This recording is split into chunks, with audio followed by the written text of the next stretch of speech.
Theory के कुछ 2 topic हमारे बाकी थे, उसमें से एक आज हम कंप्लीट करने वाले हैं, स्टॉक लेज़र का रखरखाव, मेंट ऑफ स्टॉक लेज़र।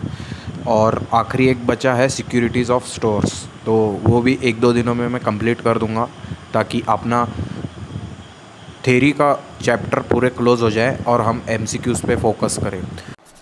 जय हिंद सभी को।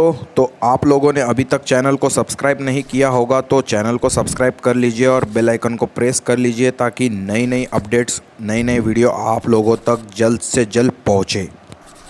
और रही बात इंग्लिश वालों की, तो इंग्लिश वालों के लिए मैं तैयारी कर रहा हूँ, मेरे पास बने बनाए नोट्स नहीं हैं।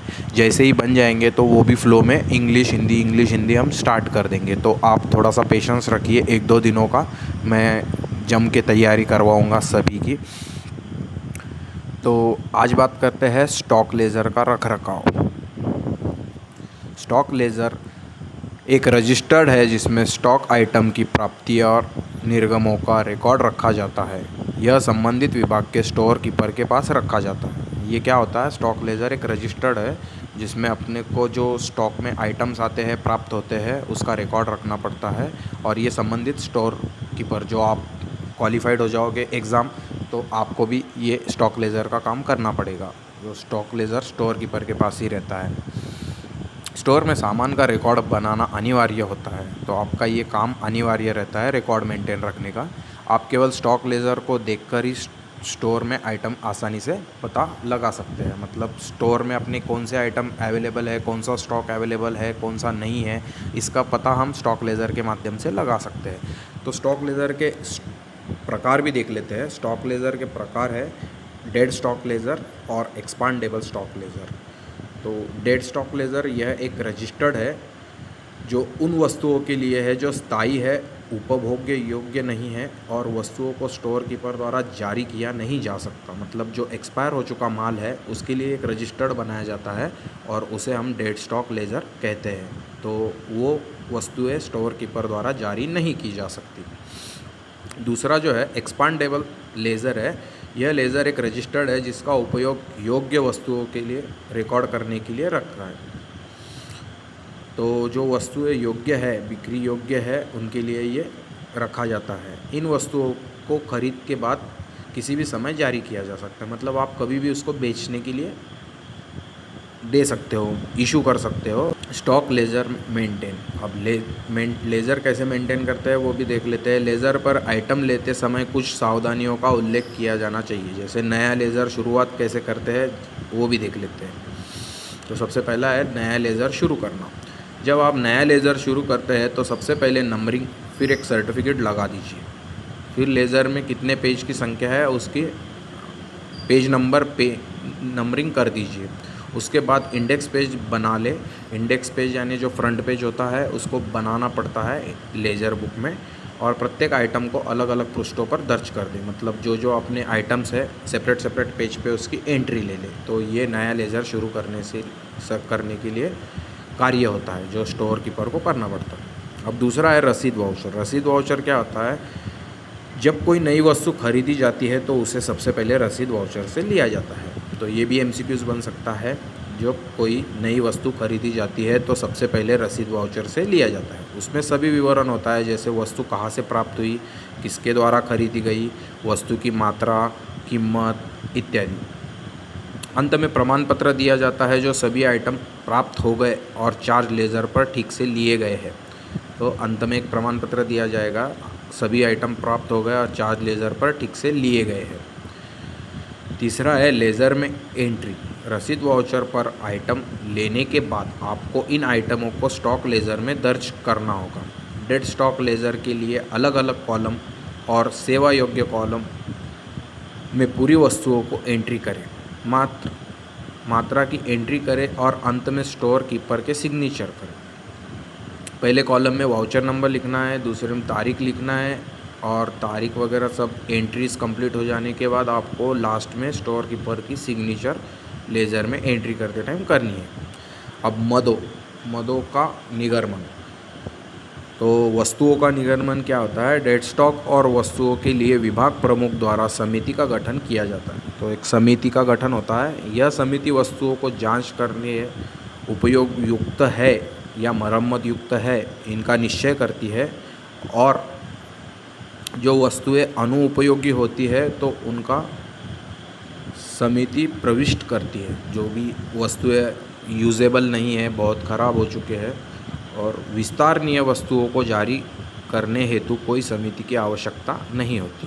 तो ये भी बात ध्यानपूर्वक नोट डाउन कर लेना है। विस्तारणीय वस्तु को जारी करने के लिए कोई समिति की आवश्यकता नहीं होती। इन्हें उपयोग और उपभोग किया जा सकता है और दोनों जारी करते हेतु इशू वाउचर अनिवार्य है। तो इशू वाउचर से ही दोनों इशू हो सकती है। जारी वस्तुओं को दर्ज करने के लिए एक प्रमाण पत्र दिया जाना चाहिए जिसमें कहा गया हो उपयुक्त वस्तुओं को जारी किया गया है और वह से अलग कर दिया है। तो जो वस्तुएं इशू कर दिया आपने तो इसमें से कम कर देना चाहिए। स्टॉक लेज़र के लाभ भी देख लेते हैं। स्टॉक लेज़र के लाभ है, स्टॉक लेज़र उपलब्ध स्टॉक व सामग्री की मात्रा के साथ मूल्य जानने में मदद करता है। इन्वेंट्री आइटम के प्रबंधन में आंतरिक नियंत्रण स्टॉक लेज़र का उपयोग करके स्थापित किया जा सकता है। स्टॉक लेज़र वार्षिक गणना और ऑडिट के दौरान वास्तव में उपलब्ध इन्वेंट्री आइटम्स की लागत और मात्रा की गणना की सुविधा प्रदान करता है। स्टोर लेज़र के अनुसार स्टॉक आइटम की संख्या न्यूनतम स्तर से नीचे गिरने पर कंपनी के कर्मचारी सतर्क हो जाते हैं। तो ये फ़ायदे हैं। अभी देख लेते हैं आगे खाता। खाता क्या होता है? जब किसी व्यक्ति विशेष वस्तु, सेवा या आय, व्यय इत्यादि से संबंधित समस्या लेन देन एक निश्चित स्थान पर तिथिवार और नियमानुसार रखते हैं तो उसे खाता कहते हैं। खाता के दो पक्ष होते हैं, डेबिट पक्ष, क्रेडिट पक्ष। डेबिट साइड लेफ्ट में होता है, क्रेडिट साइड राइट में होता है। ये भी एमसीक्यूज़ का पार्ट बन सकता है। डेबिट साइड कौन सी साइड होता है, क्रेडिट साइड कौन सी साइड होता है। तो खाता बही क्या होता है? खाता बही जब बहुत सारे अकाउंट किसी पुस्तक में रखे जाते हैं तो उस पुस्तक को लेजर कहते हैं। ये पॉइंट भी बहुत इम्पोर्टेंट है। हम अपने सभी खातों को एक स्थान पर बनाए रखते हैं तो यह स्थान हमारा लेज़र कहलाता है। अब आपको खाता बही मतलब लेज़र कैसा होता है वो भी दिखा देते हैं। ये कुछ मैंने ड्राइंग बनाई है लेज़र बुक की, और आपको ओरिजिनल कैसा होता है वो भी मैं फ़ोटो दिखा देता हूँ। ये देखिए, ये ऐसा ओरिजिनल होता है। ये देखिए, ये ऐसा ओरिजिनल होता है। अकाउंट ऑफ खाता, इसमें 1 नंबर पे दिनांक आ जाएगा, 2 नंबर पे विवरण आ जाएगा, 3 नंबर पे पृष्ठ क्रमांक आ जाएगा, 4 नंबर पे राशि नाम मतलब डेबिट, नीचे आएगा रुपए पैसे, राशि जमा क्रेडिट रुपए पैसे, तो नामे किस जमा रुपए पैसे। तो सबसे पहली प्रारंभिक एंट्री होती है। कोई भी साल का पहला दिन होता है तो हमारे पास जैसा 1/1/2021 होगा पहला साल का पहला दिन, तो जैसा अकाउंट के हिसाब से और स्टॉक लेज़र के हिसाब से पहला दिन होता है 1/4/2021। मतलब कोई भी वर्ष का पहला दिन होएगा, इनका रहेगा चौथे महीने का पहला दिन। 1 अप्रैल से ये वर्ष की शुरुआत होती है, 31 मार्च को वर्ष ख़त्म हो जाता है। तो ये हिसाब से चलता है खाता बही का रख रखाव। उसमें सबसे पहले आएगा प्रारंभिक शेष पे। प्रारंभिक शेष की पृष्ठ क्रमांक था 11। ये कुछ एग्जाम्पल के लिए बनाए हैं मैंने, जिसमें हमारे पास राशि क्रेडिट थी 1025 रुपये 50 पैसा। तो हमारा बैलेंस हो गया 1025 रुपये 50 पैसा।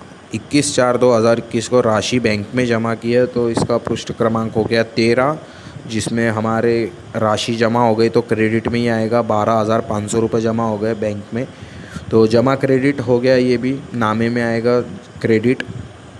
तो टोटल हो गया हमारा बैलेंस 13,525 रुपये 50 पैसे।